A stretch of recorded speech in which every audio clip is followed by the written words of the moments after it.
Romanos, capítulo 13. Abra sua Bíblia lá. Nós vamos fazer a leitura dos 7 primeiros versículos do capítulo 13 de Romanos. Eu peço que você acompanhe a leitura na sua Bíblia.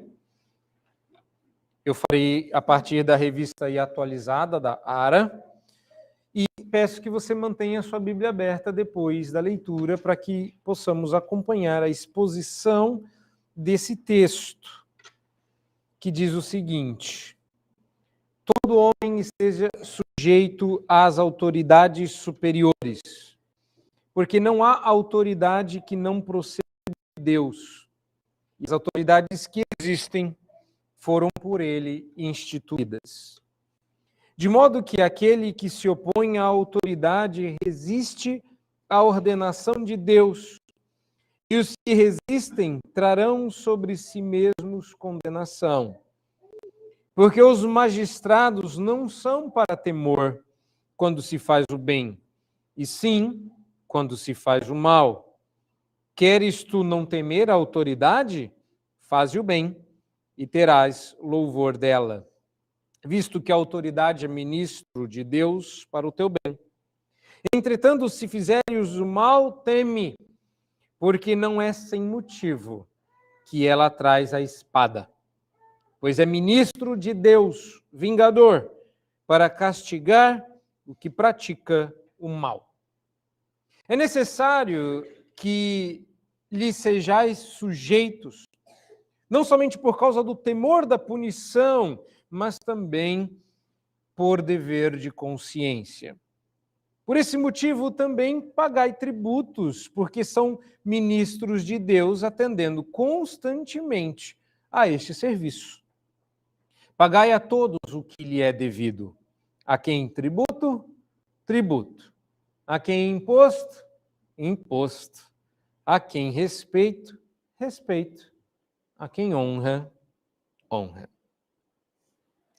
Já oramos e pedimos do Senhor a bênção, então eu gostaria de começar a exposição desse texto contando uma história. E eu acho, assim, bastante curioso a maneira como Deus faz com que as ilustrações e as histórias apareçam na nossa igreja, pelo menos na minha história como pastor.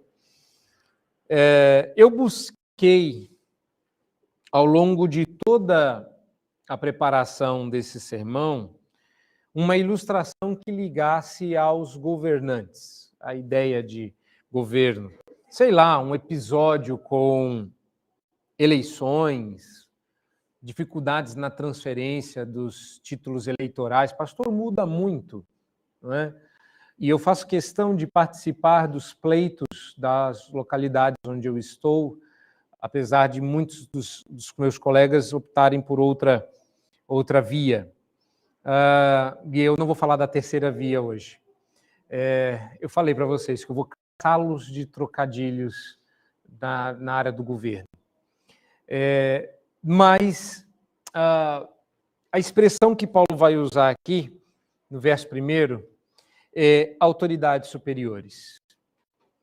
E ele vai se referir ao fato de que a gente não deve temer a autoridade se a gente está fazendo o que é bom.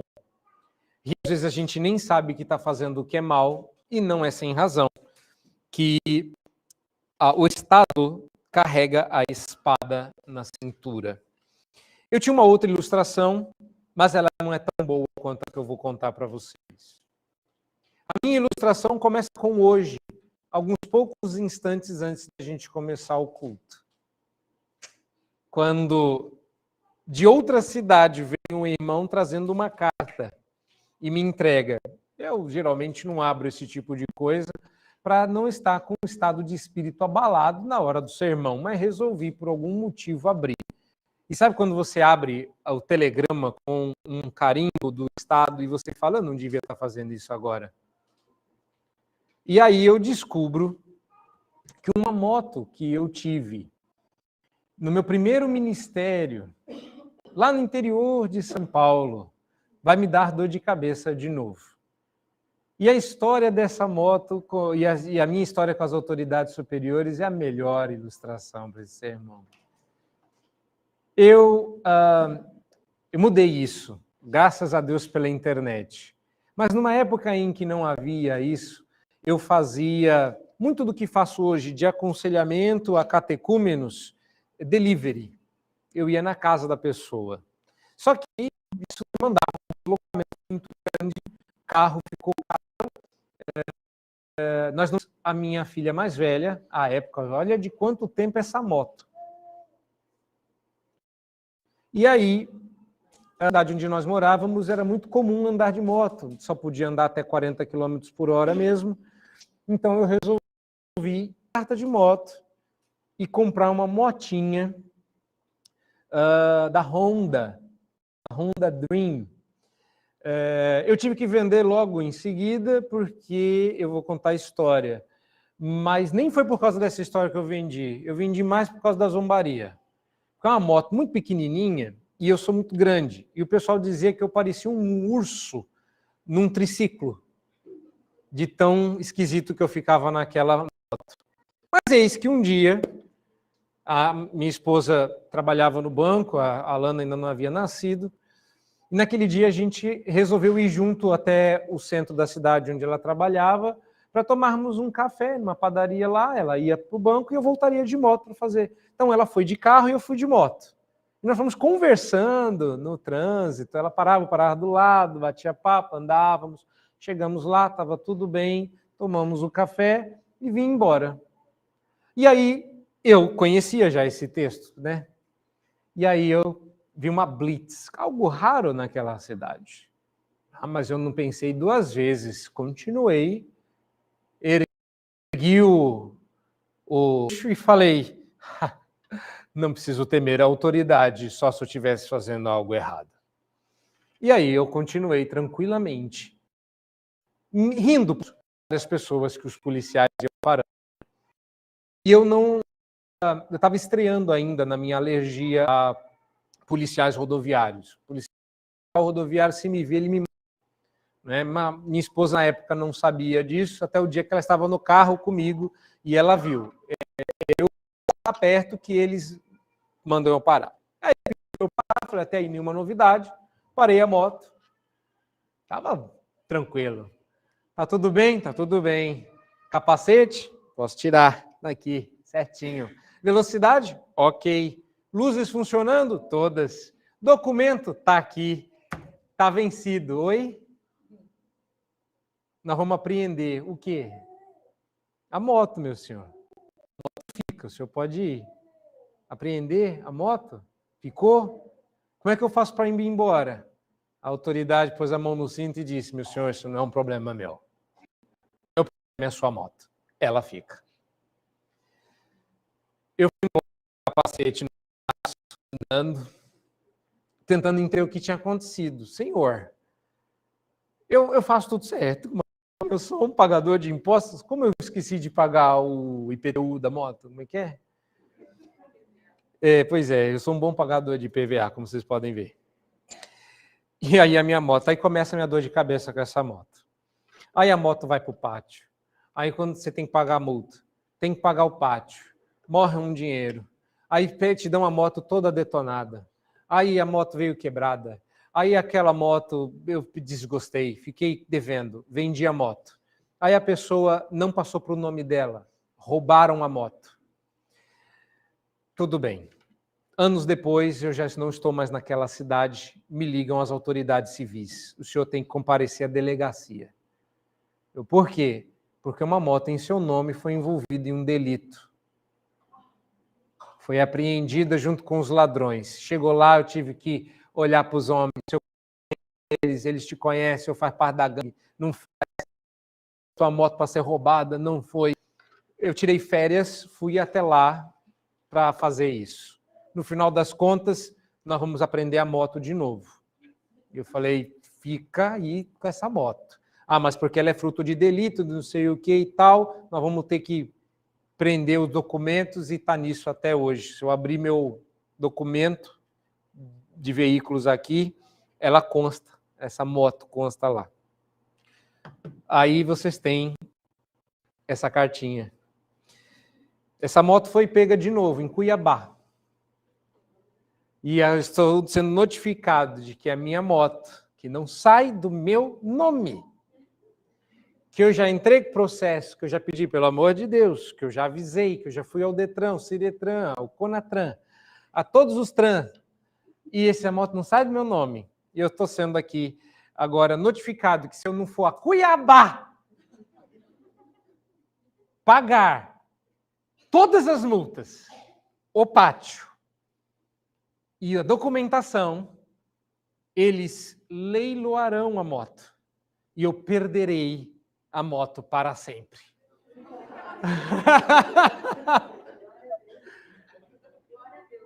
Eu estou às vésperas de ficar 17 anos depois livre dessa moto.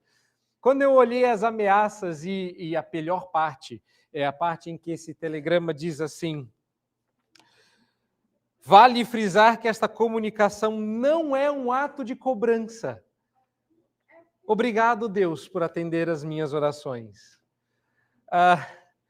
E as nossas desventuras com as autoridades superiores. E a gente acha que o nosso pior problema é quem a gente vai eleger para presidente. O apóstolo Paulo nos dará razões bíblicas para a nossa sujeição às autoridades. Eu quero te dar algumas razões para isso. Não é fácil. Não é fácil quando a autoridade chega lá e diz assim: o senhor vai ter que pagar, e eu tive que pagar por uma moto que já não era mais minha, por um delito no qual eu não estava envolvido. Paguei e resolvi, mas não deram baixa na documentação. Mas não é só isso. Nós tivemos durante a pandemia várias desordens governamentais pedindo para que nós fizéssemos e não desfizéssemos o que havíamos feito, demonstrando uma grande confusão. Que desafio foi obedecê-los. E quando eles cruzaram o limite, o que deveríamos nós fazer? Tem tanta coisa para dizer. Meus irmãos, é claro que não serão todas as suas dúvidas sobre o tema sanadas nesta ocasião. Não é uma palestra sobre nosso relacionamento com as autoridades. Eu estou entendendo que o apóstolo Paulo está, nesta segunda parte da epístola, nos convocando a pensar de uma nova forma sobre todas as áreas da vida. E, normalmente, a gente confina a nossa fé às áreas que nós chamamos de espirituais. E, na melhor das hipóteses, familiares e ou relacionais. Paulo está dizendo que toda a nossa cosmovisão vai ser alterada pela nossa fé. E todas as áreas da vida precisam ser modificadas com base na teologia que você tem, do capítulo 1 até o final do verso 11, onde Paulo encerra a sessão. Se a sua Bíblia estiver aberta, você pode olhar os últimos versos do capítulo 11, onde Paulo encerra essa sessão com um louvor, com uma doxologia, com uma glorificação a Deus. Ó profundidade da riqueza, tanto da sabedoria quanto do conhecimento de Deus. Mas no capítulo 12, Paulo começa com: rogo-vos, pois, irmãos, pelas misericórdias que Deus demonstrou e que eu expliquei em profundidade até o capítulo anterior, que vocês peguem o corpo de vocês e apresentem a Deus como uma oferta era apresentada no templo. Porque agora não tem mais templo, agora não tem mais oferta, o ofertante virou a oferta, Cristo Jesus, e agora todos nós, nele, somos oferta e ofertante. Agora, a vida é culto e a oferta é respirar. Viva de modo digno do Evangelho, é o que Paulo está dizendo. E a pergunta é: parece com o quê uma vida vivida no Evangelho? capítulo 12, começa o autorretrato, ou o retrato falado, se vocês preferirem. Detesto a expressão retrato falado, porque eu tive alguns episódios, como vocês puderam ouvir, que até retrato falado eu tive que fazer. Graças a Deus não tinha nem que retratar, porque não conhecia os meliantes. Uma situação muito horrível, diga-se de passagem.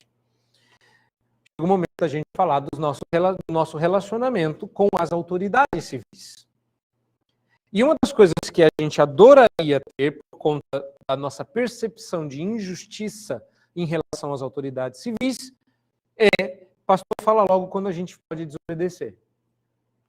Eu quero mais que eles, seja lá o que você completa nessa frase, será pecado, porque você não deseja o bem, não ora pela prosperidade de Jerusalém, nem mesmo pela prosperidade da Babilônia, porque nela vós prosperareis. Irmãos, a Bíblia está cheia de orientações sobre como nós devemos nos portar e como nós devemos nos relacionar com as autoridades. Hoje não é dia de falar de tudo. Hoje eu entendo que Paulo vai nos dar, neste texto, 3 razões pelas quais deve se sujeitar à autoridade. Tenha calma, eu farei um pequeno disclaimer, um pequeno aviso, uma pequena exceção, explicando sem maiores detalhes quando que a gente pode desobedecer às autoridades, porque crente reformado pode desobedecer às autoridades, porque antes de tudo ele é um cristão bíblico. Mas o assunto de Paulo não é desobediência civil. Não há nesse texto, porque Paulo não está abordando aqui. Não quer dizer que em outros lugares. Se fosse uma palestra, nós poderíamos. E se o sermão tivesse 3 horas, quem sabe? Mas não. O objetivo final é expor esse texto e entendê-lo dentro aqui do contexto mais geral da carta de Paulo aos Romanos. A primeira coisa que você tem que manter em mente é o contexto em que isso está acontecendo. Paulo está escrevendo para os crentes que moram em Roma. Eles moram na capital do império. E especificamente a igreja de Roma tinham gentios e judeus congregando juntos. E os judeus sempre tiveram uma grande dificuldade de obedecer a autoridades que não fossem judaicas, ou israelitas, se você preferir, do Reino Unido, o Reino de Israel unido.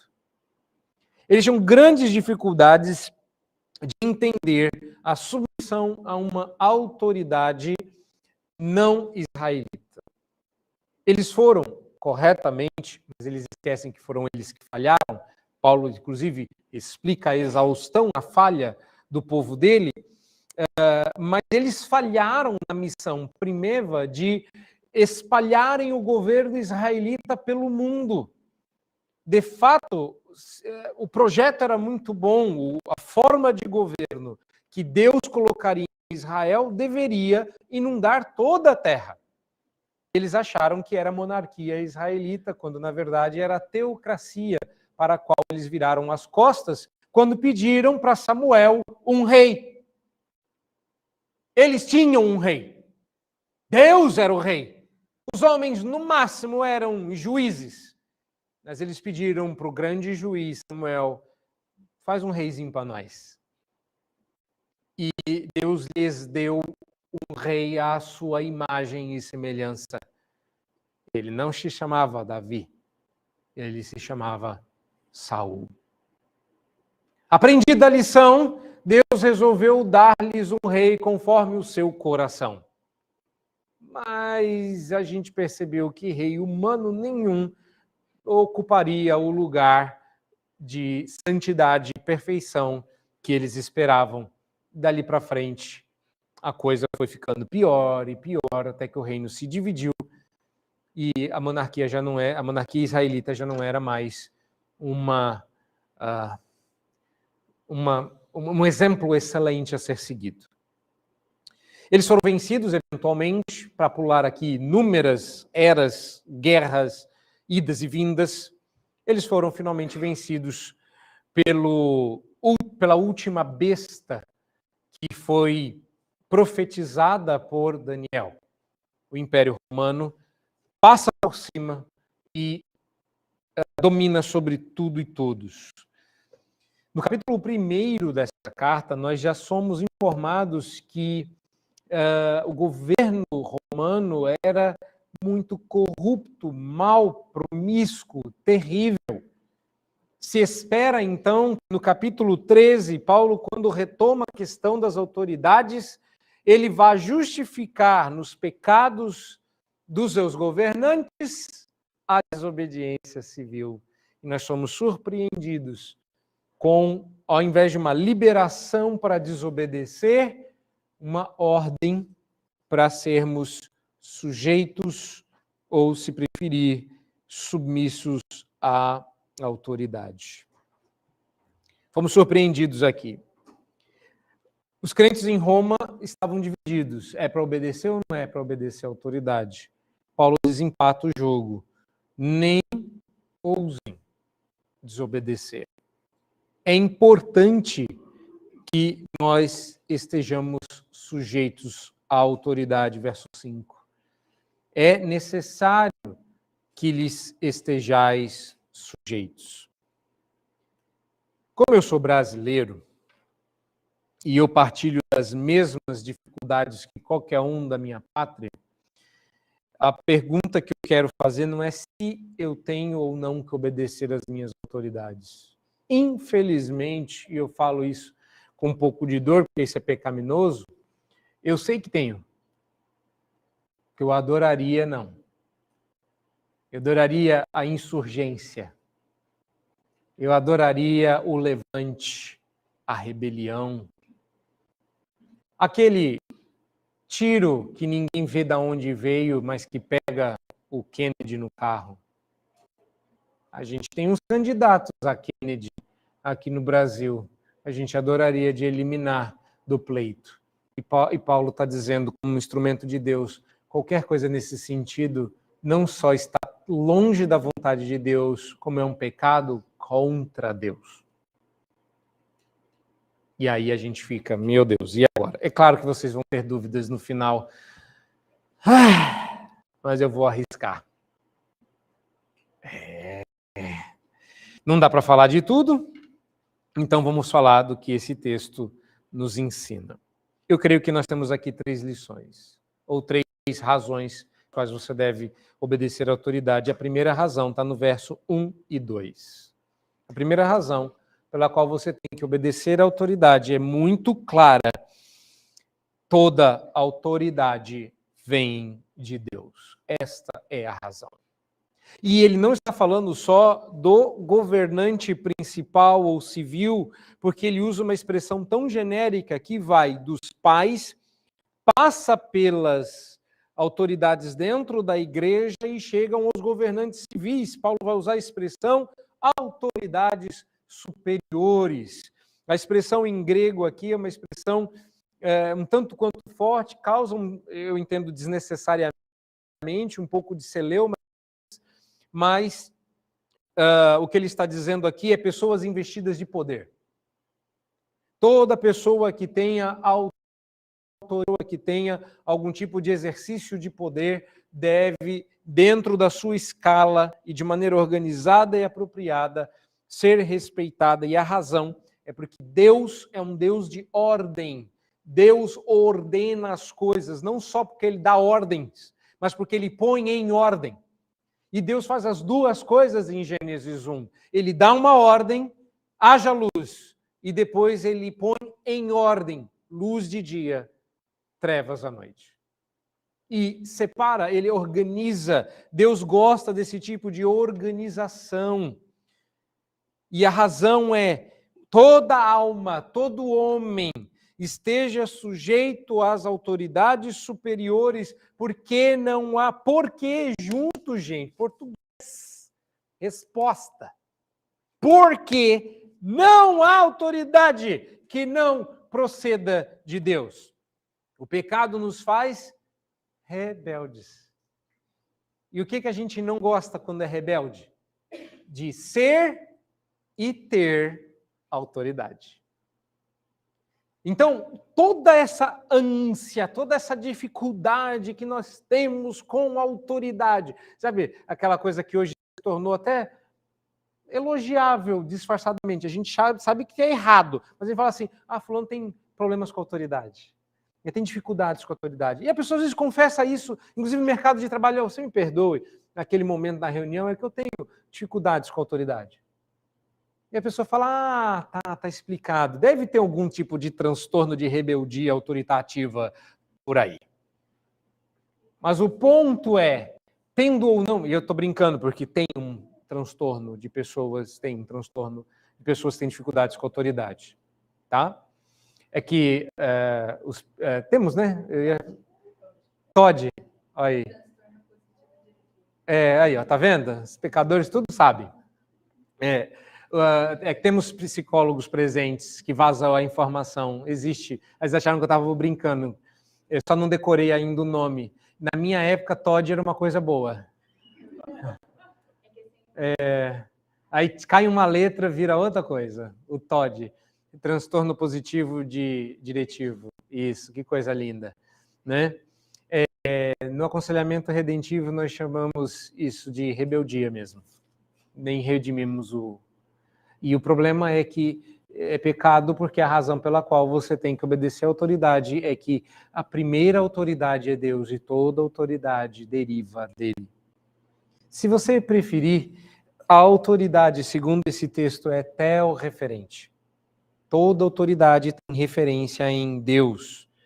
As autoridades, Paulo continua explicando, que existem porque foram por ele instituídas. Não existe autoridade criada por homem. Quando nós somos instrumentos de Deus para a criação de autarquias, autoridades, ordem, e seja lá o que for, nós somos apenas e tão somente instrumentos de Deus para a criação dessas autoridades. Elas não procedem da gente. Esse é um problema que a gente não enxerga. E, de novo, esse não é um problema fácil de resolver. O período da Reforma nos deixou duas tradições distintas. Uma que eu considero certa, que é a tradição que, inclusive, na qual nós estamos, e uma outra tradição a que eu vou dar nome. De um lado, haviam aqueles que respeitavam o governo civil por acreditar que era seu dever e responsabilidade preservar a ordem e a paz para que o culto e a proclamação do evangelho fossem possíveis. Esse é o nosso lado da história. Do outro lado, existiam os anabatistas, que incentivavam pelo menos duas atitudes em relação ao governo. Afastar-se completamente da vida secular, e hoje a gente tem muita gente anabatista entre reformados. Deus me livre trabalhar em qualquer área governamental, aí reclama que está tudo perdido e que as decisões estão para o lado errado.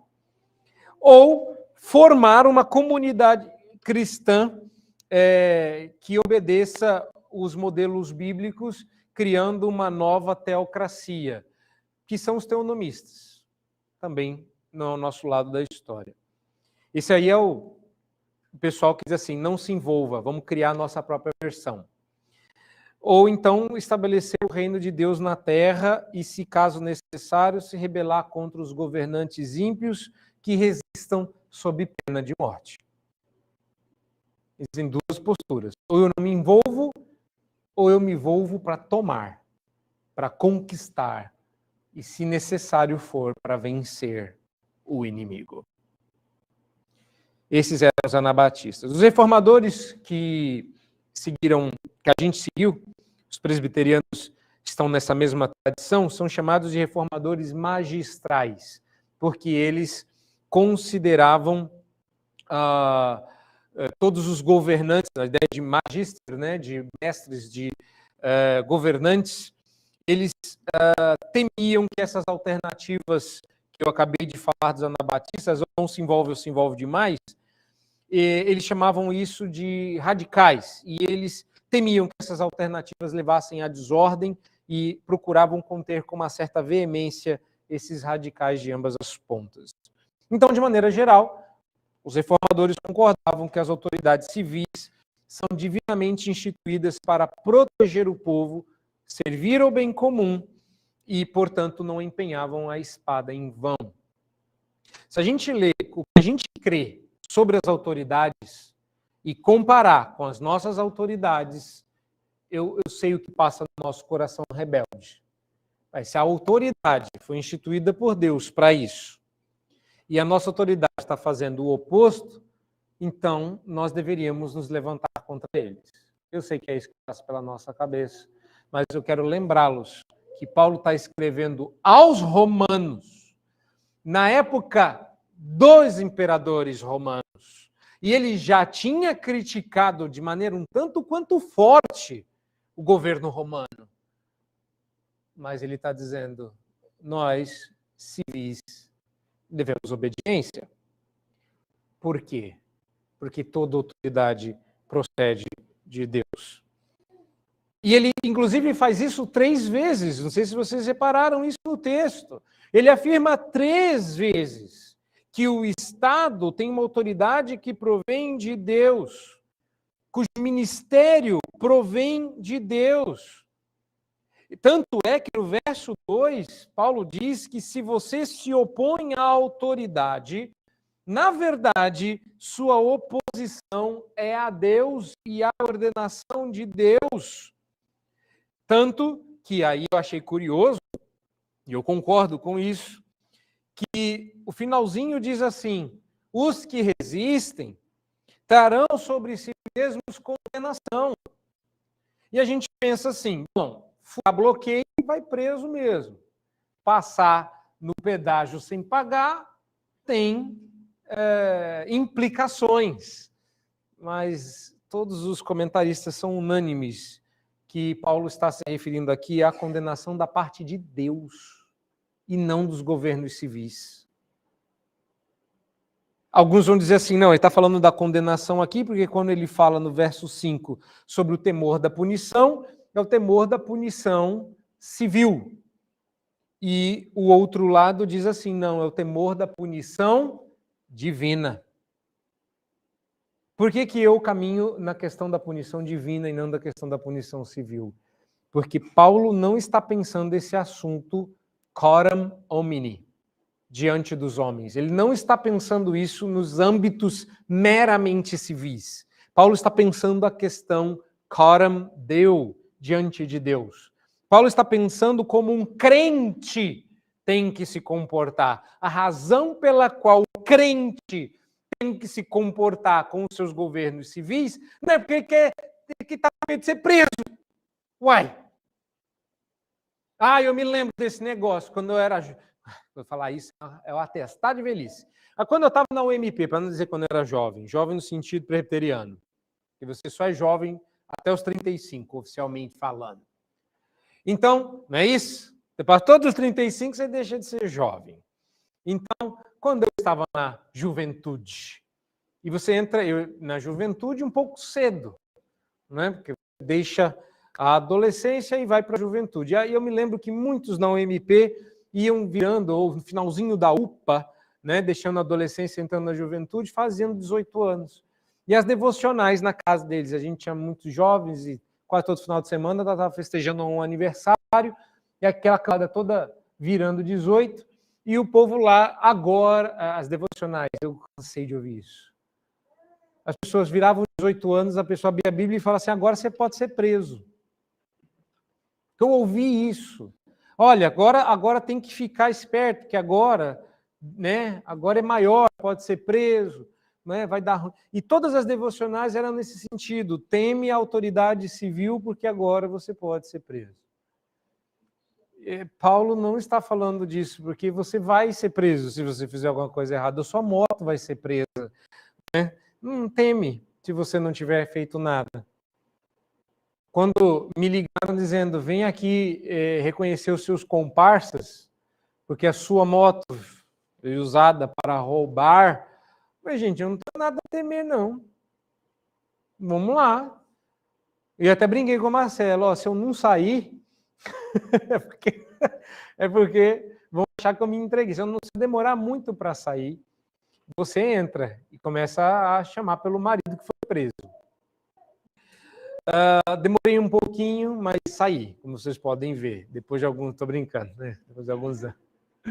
Não é disso, não. Mas observem, a gente não precisa temer. Mas quando a gente esquece esse ponto de que, na verdade, a autoridade vem de Deus e que a gente não está escolhendo o que, quando ou como, que não é bem assim que a gente vai resistir.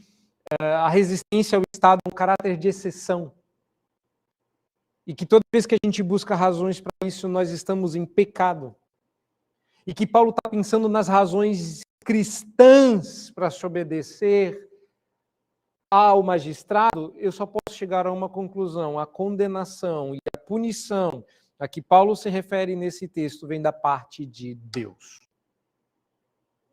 Você está em pecado, é isso que ele está dizendo. Você está se colocando debaixo de condenação quando você afronta uma autoridade.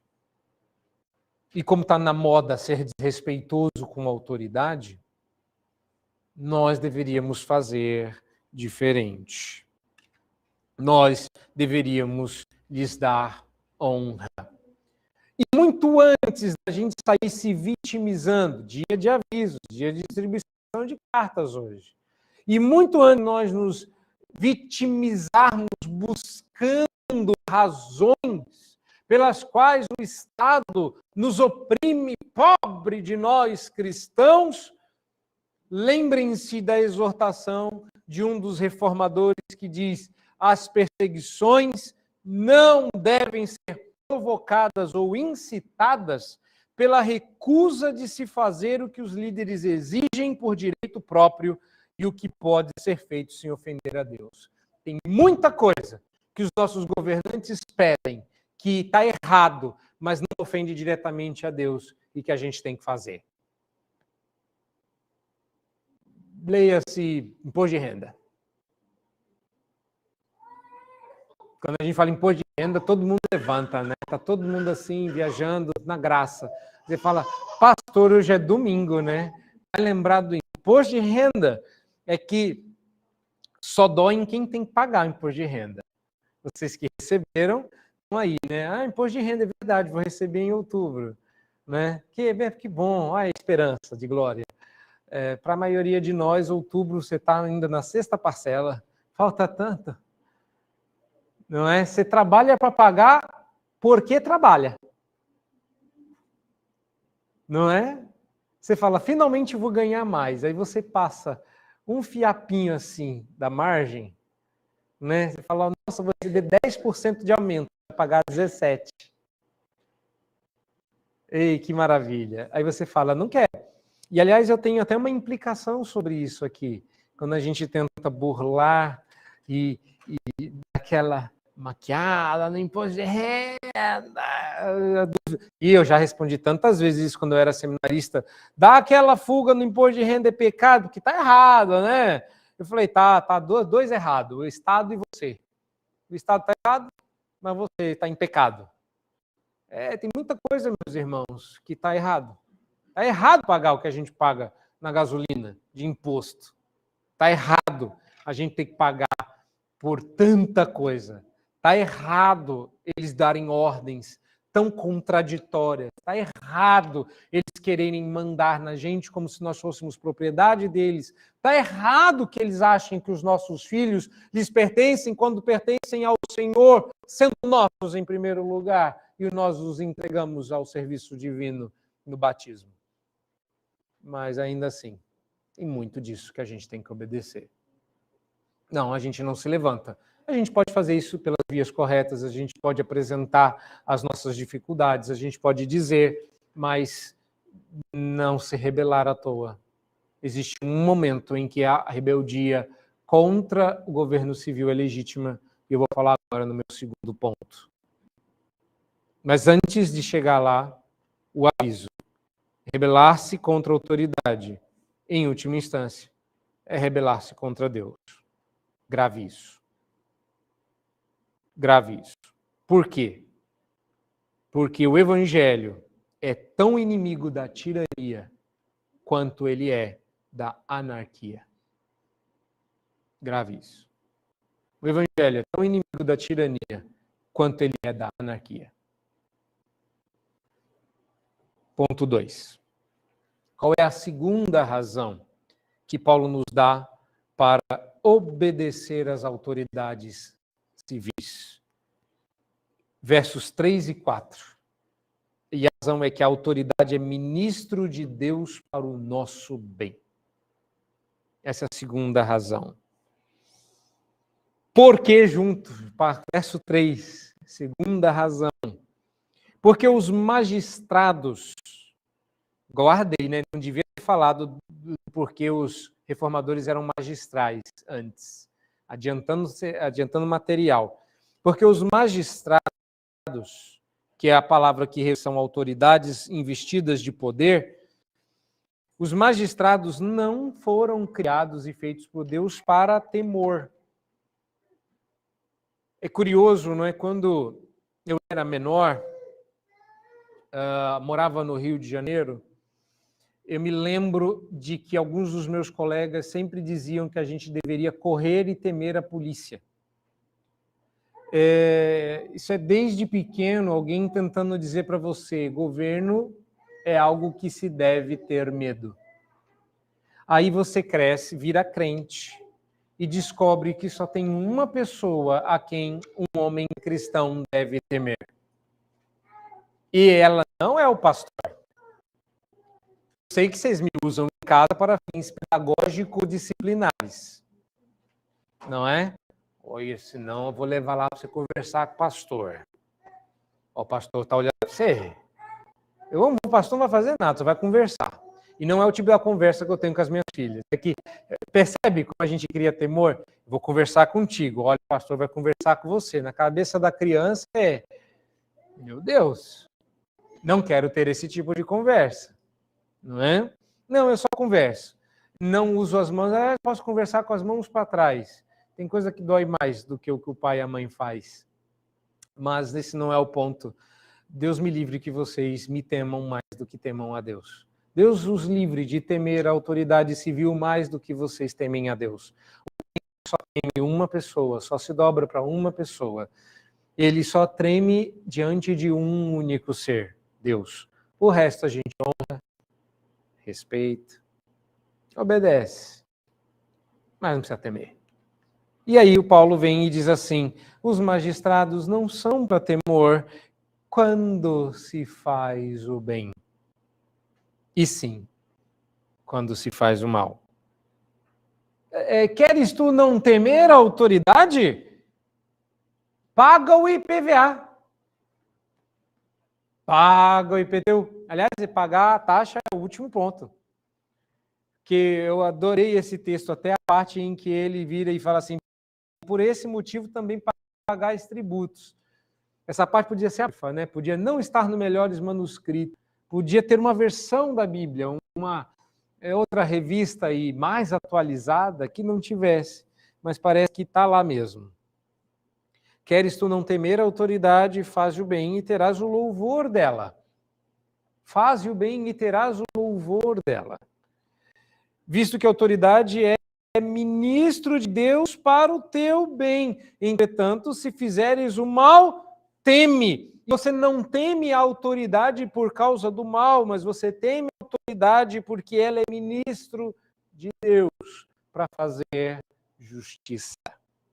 Porque não é sem motivo que Deus entregou a espada às mãos do Estado, porque é ministro de Deus, vingador, para castigar o que pratica o mal. De novo, eu sei como esse sermão é difícil, para mim foi difícil escrever. Quando você pensa nesse texto e fala, entendi. Então, a autoridade investida de poder, magistrado civil, em sua maioria, cujo princípio pode ser aplicado a outras autoridades, tem o poder da balança, de fazer pender a balança. Ou seja, de reconhecer o bem quando o bem pesa mais e de punir o mal quando o mal pesar mais na balança. Ela carrega a espada para punir até de morte, se necessário for. Como diz bem um professor meu, né? O guarda não carregava a espada para dar de banda. A espada tinha um poder de morte. Então, se você já entendeu o que nisto implica, você entendeu corretamente. Então, o eufemismo a que se recorre aqui é: o Estado tem o poder de decidir até quando se dá a punição máxima. E a gente olha para o nosso Estado e a gente fala assim: dá para tirar a espada deles? Mas tem uma coisa que esse povo não vê, é quando a balança pende para o bem.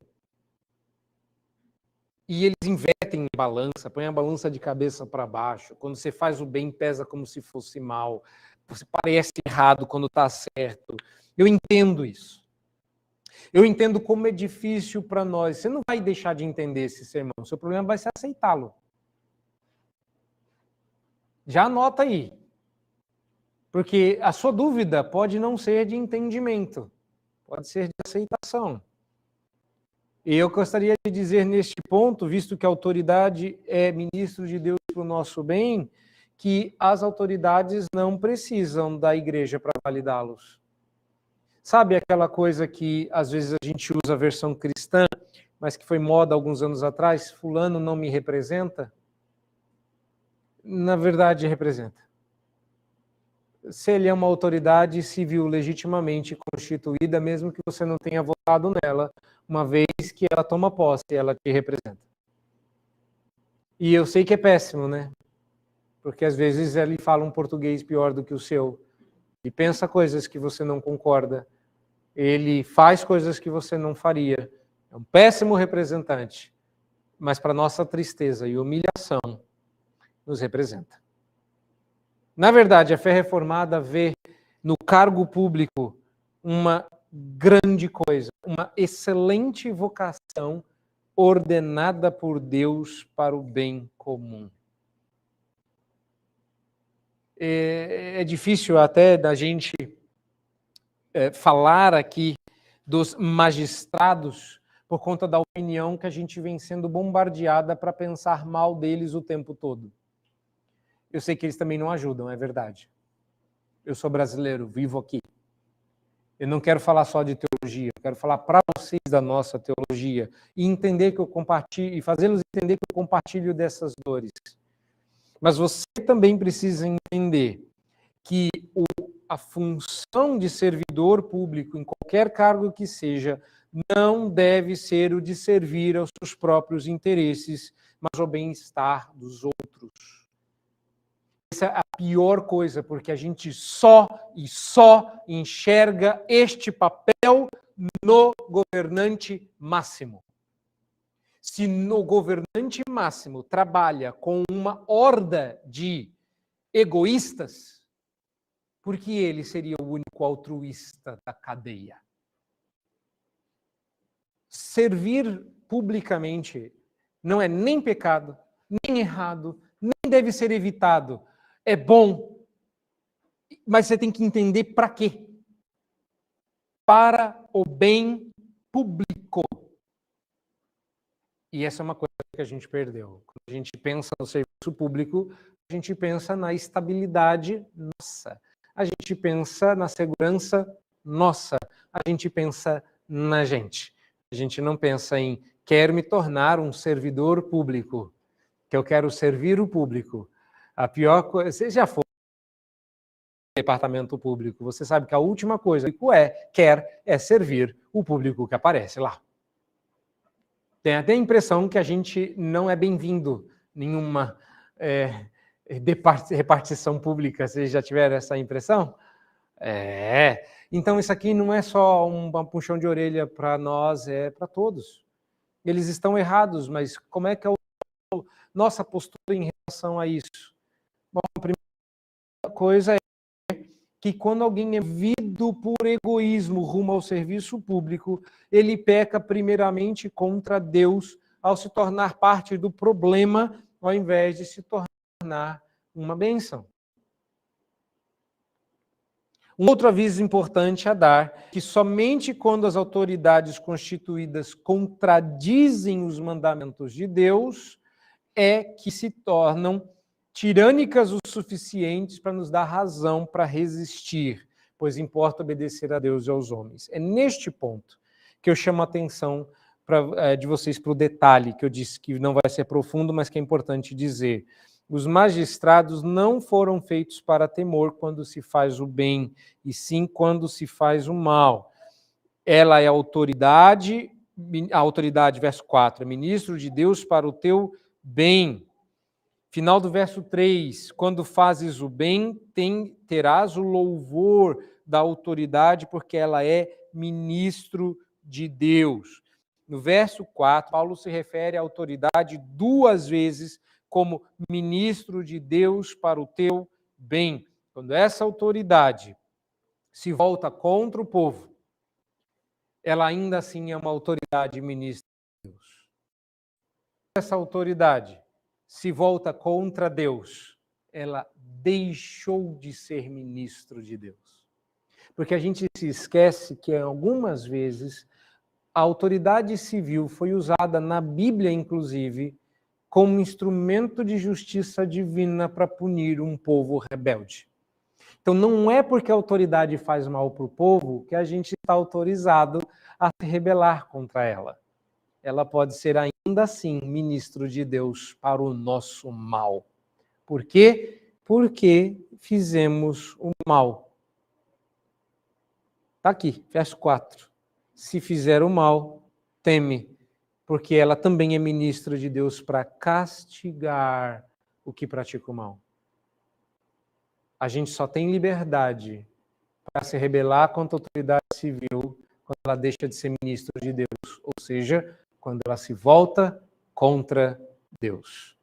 Ou seja, se a autoridade civil pedir para a gente pecar, não existe negociação.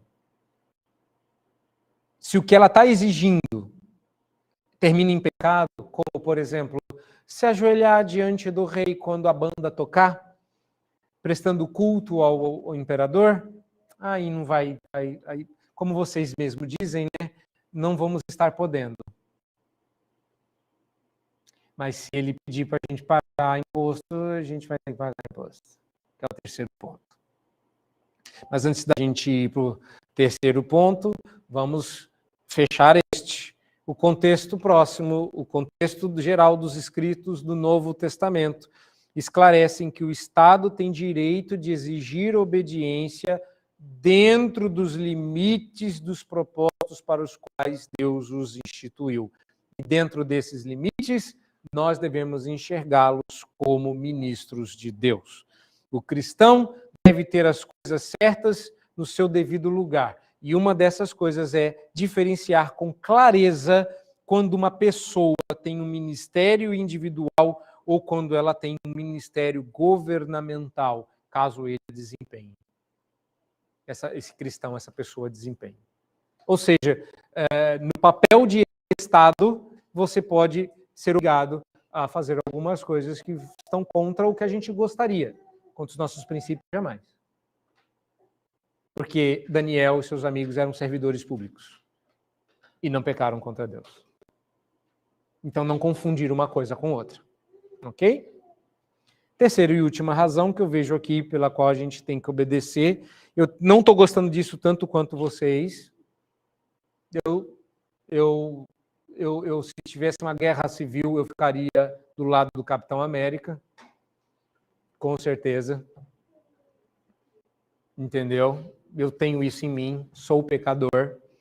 Mas vamos lá para o terceiro motivo pelo qual você deve obedecer, e é nesse momento que a gente vai falar de pagar os impostos. E engraçado, né? Vocês queriam que eu dissesse assim, vocês têm que pagar imposto. Não, eu não preciso dizer isso não, Paulo já disse. Está claro, meus irmãos, está tendo imperativo. Pagai a todos o que lhe é devido. Verso 6, pagai tributos. Essa não pode ser a minha lição. Isso está meio óbvio, eu vou ficar repetindo quantas vezes. Só se eu dissesse para vocês quais são os impostos cobrados no estado de São Paulo, para dizer, você tem que pagar, você tem que pagar. Esse aqui também tem. Você vai ter que pagar todos. Você já paga tantos que você não sabe que existem. Então, qual que é a lição sobre isso? É quando Paulo diz assim, por esse motivo também pagais tributos. Eu vou desde o verso 5 nesse último ponto, versos 5, 6 e 7. É necessário que lhes estejais submissos, não somente por causa do temor da punição, mas também por dever de consciência. Esse é o motivo. Esse é o motivo. O terceiro motivo pelo qual você tem que obedecer às autoridades é o motivo de consciência. Eles atendem constantemente a esse serviço e por isso você paga o imposto, para sustentá-los. Os nossos impostos servem para o bom andamento do Estado e a gente deveria fazer isso por motivo de consciência. É igual uma pessoa, desculpa a comparação, porque ela é pobre, eu diria que ela é paupérrima, mas é como uma pessoa resolvesse dar o dízimo por motivo de consciência. Alguém paga a luz disso, alguém paga o ar-condicionado, alguém paga a limpeza, então é mais do que justo que algum tipo de contribuição seja dada, uma vez que eu chego aqui, está sempre limpo, está sempre iluminado. Imagine um dia você chegar aqui e eu disser, irmãos, hoje não vai ter nem internet, nem luz, porque ninguém pagou a conta.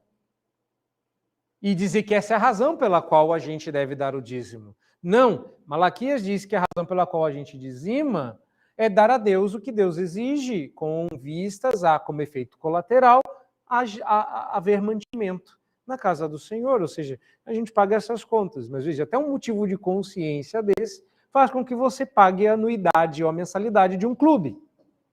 Paulo está apelando para a nossa consciência também aqui, quando ele diz, e por esse motivo, que motivo? O motivo de consciência, você paga tributo. Motivo de consciência? Pois é, Paulo diz que os ministros de Deus atendem a este serviço constantemente. Verso 6. Olha lá. Por esse motivo também pagai tributos. Por quê? Olha lá. Junto. Resposta. Terceiro motivo. Porque são ministros de Deus.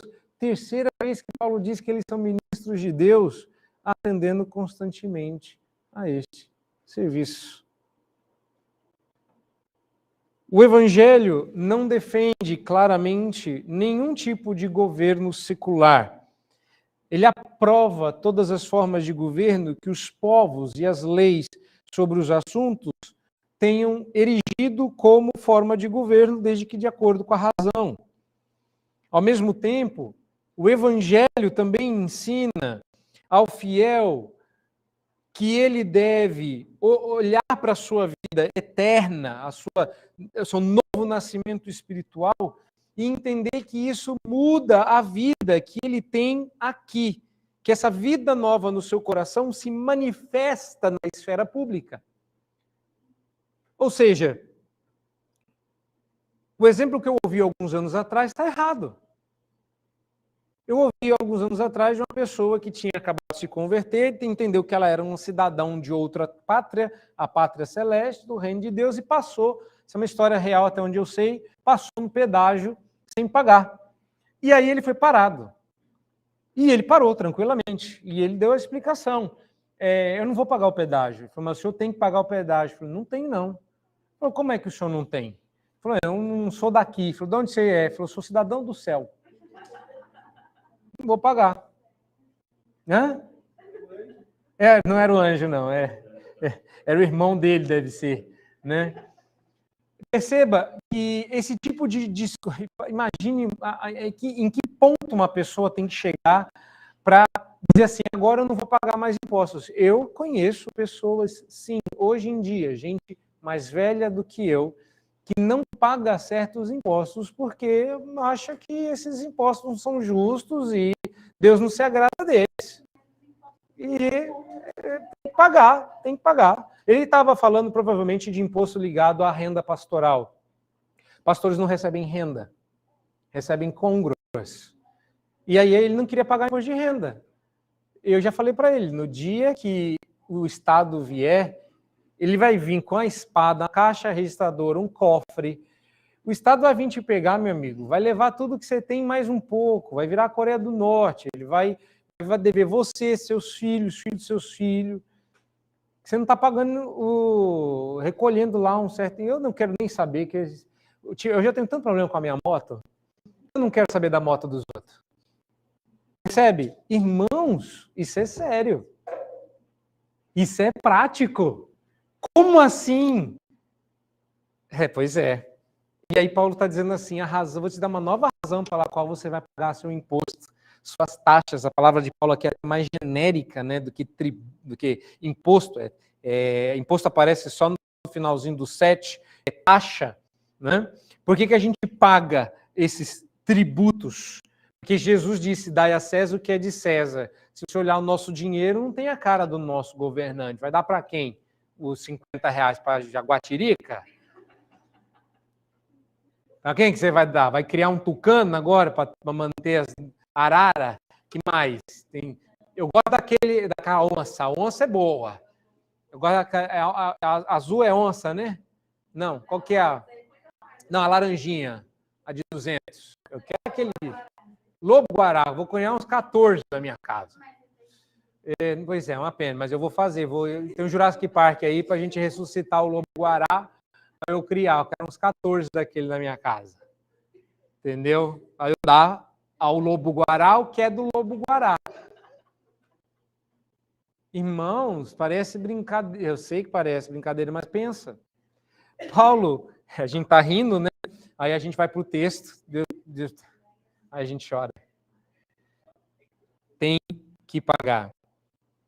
E eu estou dando uma nova motivação para você pagar o imposto. Você não pode burlar o seu imposto de renda, você não pode evitar as taxas, você não pode achar... Irmãos, esses dias alguém me lembrou de uma época antiga, de quando eu era novinho, começando meu ministério, e lembrou-se de um pastor que nós conhecemos, eu e a pessoa, que recebia prolabore da igreja. Prolabore. Participação dos lucros, praticamente. Estava tudo errado. Ele registrou a igreja diferente, não pode, recebia diferente, não pode, e burlava uma série de impostos que não pode também com um prolabore. Mais do que eu não sei nem se isso é um crime fiscal, parece que não, mas estava tudo errado, porque é assim que Deus quer as coisas. A razão pela qual você tem que pagar os seus impostos não é porque você não tem alternativa, não é porque tá certo, ou porque você é desse ou daquele espectro político, ou porque você acha que é uma pessoa honesta e quer dizer que você é um bom pagador de impostos. A razão pela qual você vai pagar impostos, e eu falo isso com dor no coração, porque eu sou rebelde, é porque eles são ministros de Deus. E eles atendem a esse trabalho constantemente. E você vai pagar porque a motivação pela qual você paga as suas coisas é Deus. Eu não sei se você reparou, mas durante todo esse texto, Paulo buscou a referência em Deus. Porque se você olhar para o seu governante, a última coisa que você quer pagar para ele é um dinheiro. O motivo pela qual você paga as suas coisas é Deus. A razão principal pela qual o cristão é um pagador de impostos não é para que ele possa dizer-se honesto. Deus é o motivo. Portanto, burlar ou se gabar de pagar o imposto mira sempre em alvos muito baixos e terrenos. Quem se gaba de pagar imposto e quem evita e burla comete o mesmo pecado, não enxergar o caráter até o referente dos magistrados. Se julgamos que o governante faz bem o seu governo, pagamos os impostos com gosto. Se julgamos que o governante faz o inverso, procuramos burlar. Paulo diz, está errado, verso 7, que é inequívoco. Pague a todos o que lhe é devido. A quem tributo, tributo. A quem imposto, imposto. A quem respeito, respeito. E a quem honra, honra. Paulo aproveita o gancho para terminar como o Senhor Jesus. Estamos muito preocupados, a gente fala muito, mas no final do dia todo mundo paga imposto, porque não tem medo de Deus, tem medo da represária, você tem medo de uma malha fina, esquecendo que a de Deus não deixa passar nada. Temos medo de ser pegos na malha fina. Eu declarei meu imposto de renda recentemente, meu contador falava assim, pastor, isso aqui pode ser pego na malha fina, pode ser pego na malha fina, e eu fui lá consertando. No final, falei assim, você não quer fazer? Não, faço. Mas aí, sabe como é que é, né? A quem taxa, taxa. Então, foi lá e tudo certo. Tá tudo certo. Horrível. Em quantas vezes você quer parcelar? Em todas. Põe no máximo. Joga no último lá. Põe no máximo. Se tivesse mais, né? Jogar para o mês seguinte, horrível. Irmãos, não é fácil sustentar a posição bíblica de que nossos governantes sejam dignos da nossa máxima honra e respeito no Brasil. Eu sei disso. Mas a gente não pode esquecer que eles estão a serviço de Deus. Eu compartilho dessas dificuldades, mas a gente tem que parar de ver os nossos governantes como um mal necessário, o governo como um mal necessário, e passar a vê-los como ordenanças de Deus e dádivas divinas dignas do nosso louvor e gratidão. Quando Deus manda a gente orar pelos nossos governantes, não é sempre imprecatoriamente. Ele quer que a gente dê graças das boas decisões e peça que Deus olhe com misericórdia para as más decisões. De agradecer que Deus abriu os olhos quando eles abriram as portas das nossas casas e nos liberaram do cárcere privado a que todo o planeta foi submetido com raras exceções. Mas há outras decisões que são boas e louváveis e que a gente não fica sabendo. Você já abasteceu o seu carro ultimamente? Já deu graças a Deus que apesar de ruim não está péssimo? Percebe? A gente não ora. A gente ora pelo nosso bolso. Deus quer que você ore pelos governantes. Isso aqui não é fácil. Paulo, aliás, que depois de Romanos 12, Paulo parou de falar de coisa fácil. Né? Paulo entrou no vamos falar de assuntos difíceis de agora até o final da epístola. Não é fácil, mas a gente tem que passar a ver a coisa de uma perspectiva diferente, porque somos pessoas diferentes, transformados pelo poder diferente de Deus. E a gente também obedece de modo diferente. A gente olha para os nossos governantes de modo diferente. Eu vou encerrar com porque ficou melhor no final não funcionou como ilustração e é a graça de Deus. Eu ia contar uma outra história no começo, mas eu vou encerrar com ela.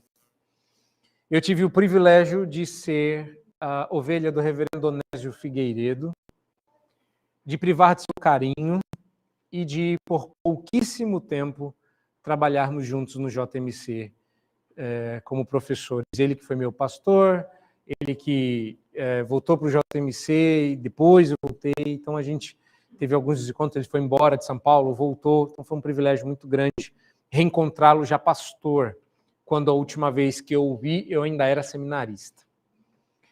Reverendo Onésio tinha